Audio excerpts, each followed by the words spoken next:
What's up, everybody? Welcome into Shout, a Buffalo Bills football podcast. He's Ryan Talbot. I'm Matt Parrino, and this is the start of our positional preview series of the podcast that'll take you all the way up until the start of training camp. We're going to look at every single position group, and for each one, we're going to have three big questions. We're going to try to answer them on this episode of the podcast. We're starting with the running back position, one of the most intriguing positions, Ryan, that I think are on the Bills roster because of the potential impact and also the uncertainty with maybe a little bit of a lack of depth. We'll get to all that. How are you, my friend? I'm doing great. Excited to get into this positional preview. All right, so let's start with, can James Cook take that next step? And I think how we frame this is a guy that was fourth in the league in rushing last season, had 6 total touchdowns, took a pretty significant step and became one of the significant drivers of this offense last year. What does the next step for you feel like, and do you feel like he's poised to make it? Yeah, so I think the next step is a larger workload, possibly, first and foremost, Matt. And we saw glimpses of that once Joe Brady came in and became the interim offensive coordinator.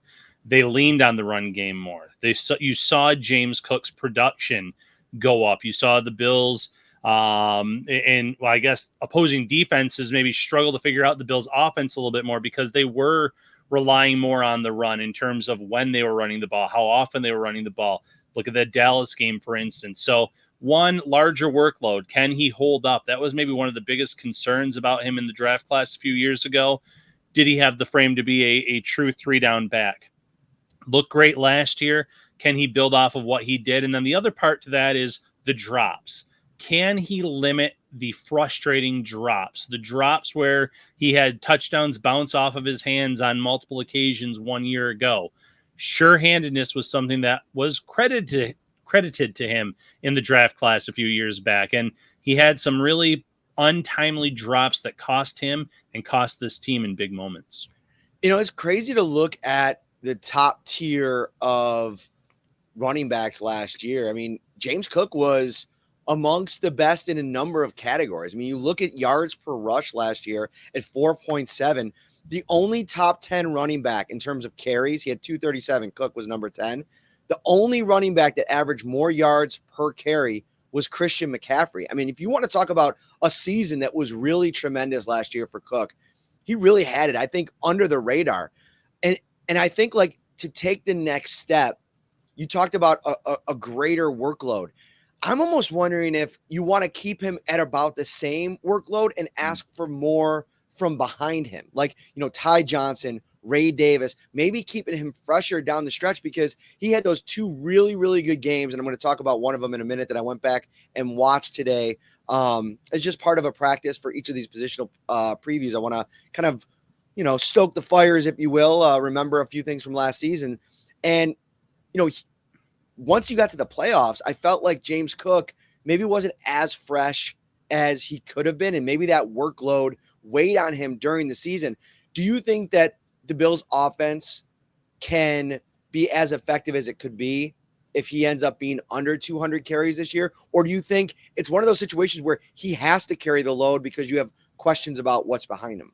Well, I'm going to say right now he'd have to carry the load because we just don't know enough about Ray Davis and what he can truly do at the NFL level. He certainly has all the attributes that you look for, but right now it's just there's so much unknown about his game. Tai Johnson's never been someone that has had to carry a large workload. So I think if he goes under 200 carries, that would be a concern. I understand keeping him fresh and the importance of that. I mean, you can look at Latavius Murray from one season ago and what he looked like at the beginning of the year to the end of the year and how he ran out of gas. That definitely happens at the running back position based on their workload, based on the amount of hits that they take. So there is a careful balance that the Bills need to manage here.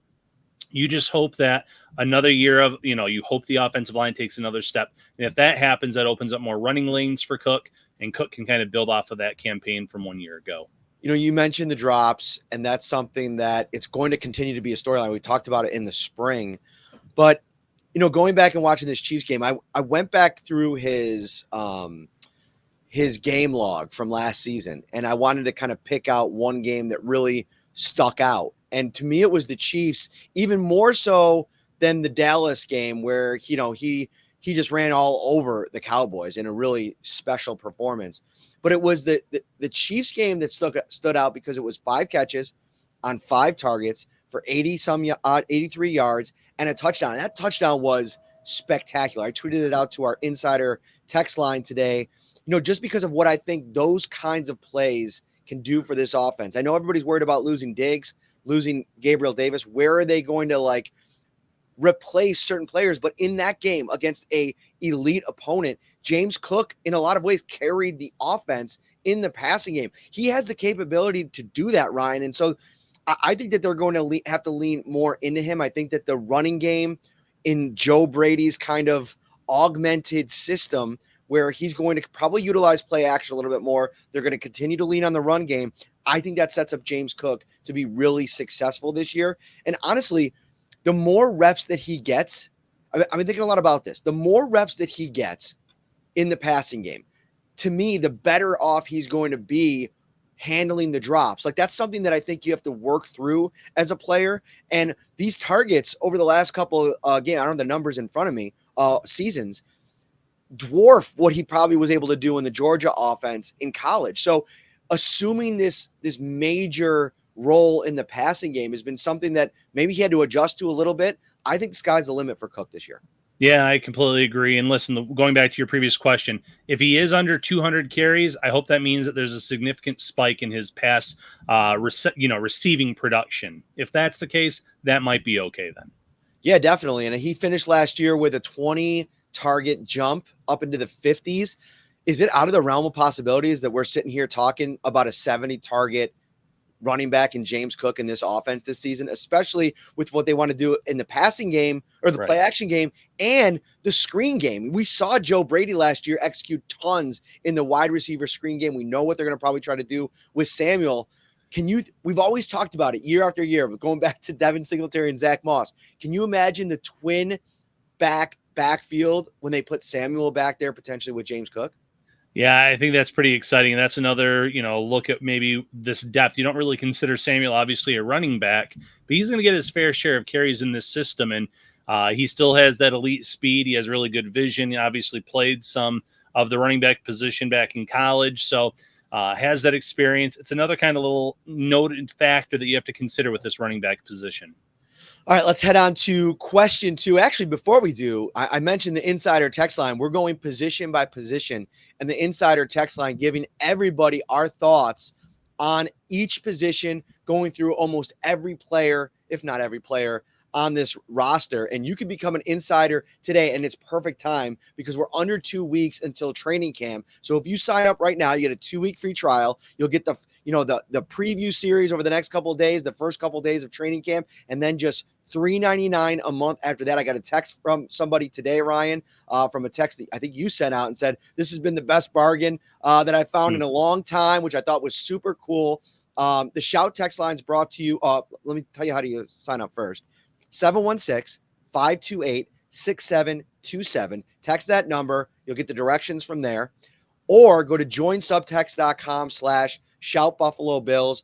Put in your cell phone number, and the rest takes care of itself. The Shout text line is brought to you by Carrie C. Beyer, attorney with the law offices of Francis M. Litro, located 237 Main Street in Buffalo, New York. If you or someone you know is seriously injured, give Carrie a call, 716-852-1234, or check out litrolaw.com. All right, Ryan, let's get to this next question. We talked about the starting running back in this stable. We got to talk about the depth here, and we have a position battle on our hands beyond James Cook for running back 2 heading into training camp. Ray Davis, the rookie, you talked about him a little bit here. Tai Johnson, somebody that really came on strong last season. Play a little bit of what's going to happen with me and tell me September 1st, leading up to the first game, who ends up being running back 2? Tai Johnson. This coaching staff, especially Sean McDermott, he seems to reward his veterans, guys that have been in the system, and he slow plays his rookies more times than not. So I'm not closing the door on Ray Davis, but minus a really strong summer and preseason in which he shows that he can be trusted in block, he can be trusted to protect the football, catch the football, all of those intangibles. I see it being Tai Johnson, rewarding someone that came in last year late in the summer, played in one preseason game, gets put on the practice squad, eventually makes the main roster, and by the way, looks great in doing so. Shows that he can run inside the tackles, outside of the tackles, catch the football, block as well, play on special teams. He kind of checked every box that this coaching staff looks for in those reserve running backs. So opening the season, I have Tai Johnson as running back number 2. What about you? Yeah, I'm right there with you, and I think the Ray Davis piece for me is there's a lot of parts of his game that I think the Bills like. There's a reason they went and got him in the 4th round, but we know the history of this regime with rookie players, and I just don't know if you're willing to mess around with, the math that played out so beautifully at the end of last season. James Cook, RB1, Tai Johnson, RB2. I mean, I mentioned him going back and watching the Chiefs game. Man, with Tai Johnson was a great compliment to James Cook in there. Tough 4-5 yard runs that keep the chains moving, that keep drives moving. That's like, to me, one of the keys. I mean, listen, Walter's up there. Can you hear him barking up there? He's getting after it. I was just thinking Johnson for running back 2. Ray Davis needs a little bit more time to develop, or a little bit more time. Now, could we get to training camp? And could we see Ray Davis the pads come on, and him start to really establish himself as a real viable option in the run game, and maybe eat into some of those snaps for Tai Johnson? Sure, of course. I just don't think that that's the odds-on favorite to be what happens here. No, I agree with that completely. And I will say Davis is unlike typical rookies in terms of his age. He's 23. He has some reps under his belt. He's a little bit strong, a little bit bigger than a lot of rookie backs that come into this league. So there's a chance. But based on everything we know about Sean McDermott and the way that he plays his rookies and slow plays them, I think Johnson's the odds-on favorite. The Davis thing is weird, too, because, I worry about rookies with the size of this playbook and how complicated they all talk about it being.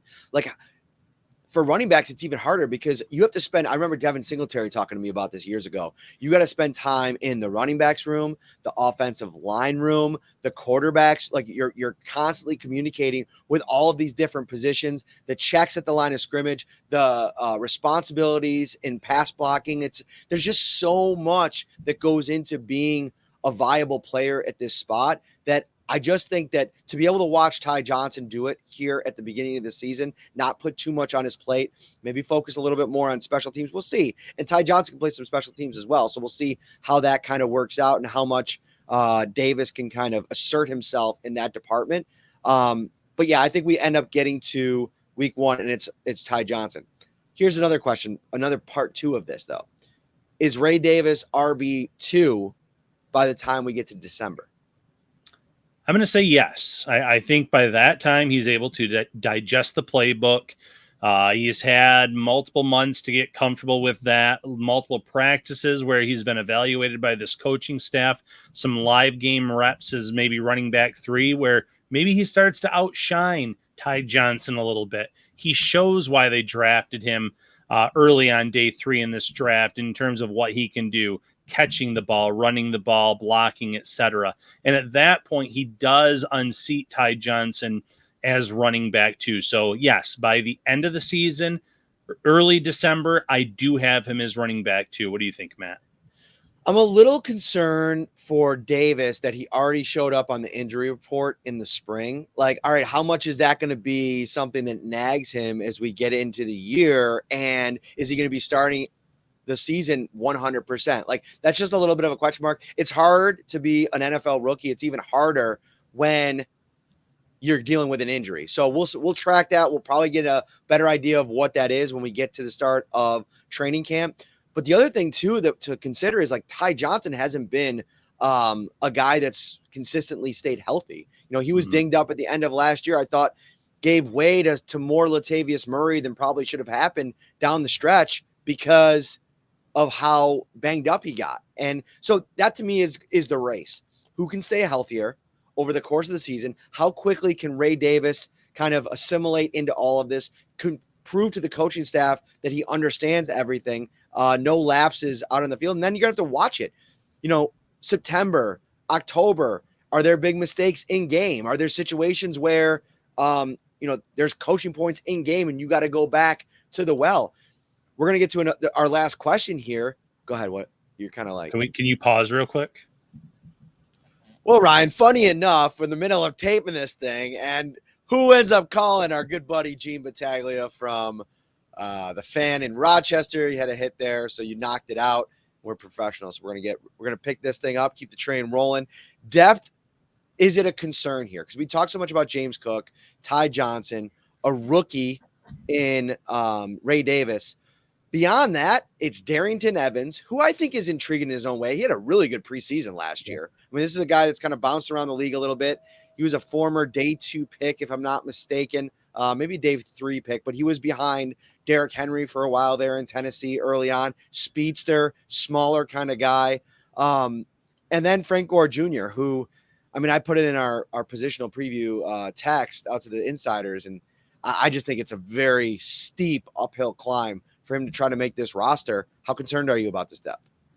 I'm not sure the depth is any worse now than it was 1 year ago at this time, where they had a much older veteran in Latavius Murray in here. And I think it's going to be okay because of a player that we've already mentioned that isn't a true running back, but you throw in a Curtis Samuel into that mix in terms of a guy that's, he had over 40 carries in 2020 with Joe Brady in Carolina. And I think some of that had to do with Christian McCaffrey getting injured early that season, but you're going to find ways to get him the ball. You're going to find ways to get James Cook the ball. They have some faith in Tai Johnson, and Ray Davis was a guy that Brandon Beane really wanted to get based on that embedded series that we saw.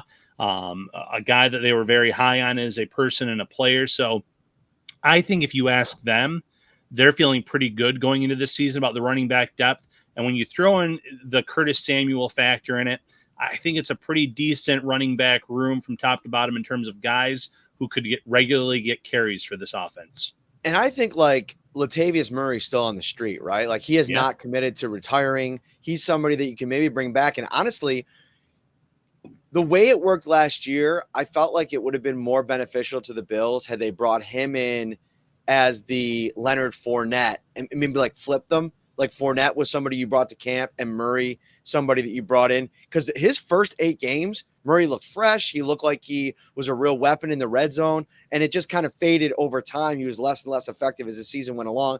And I'm not saying that he's going to be any more effective this season. Maybe it is time for him to call it a career.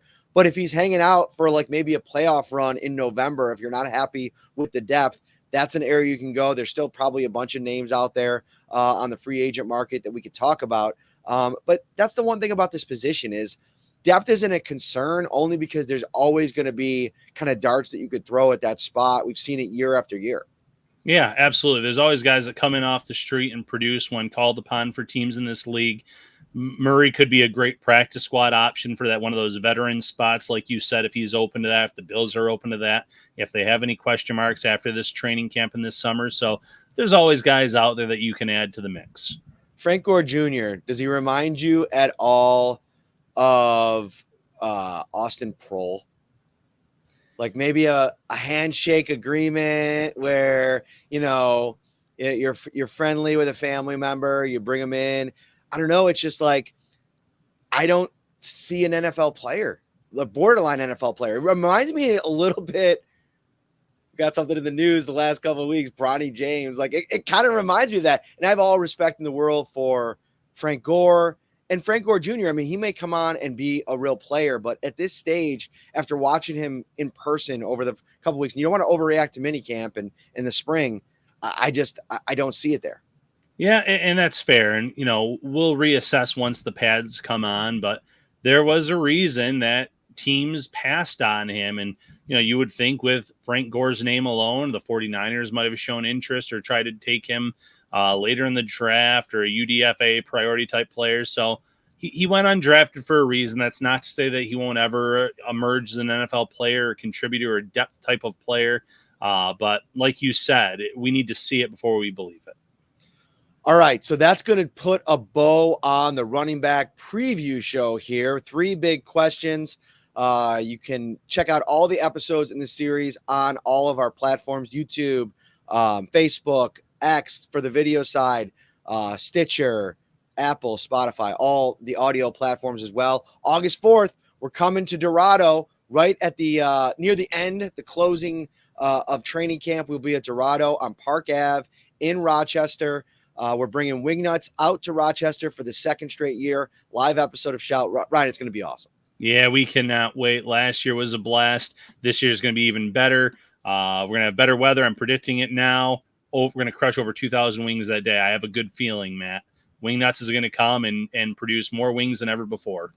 All right, that'll do it. We'll see you on the next one. Take care, everybody.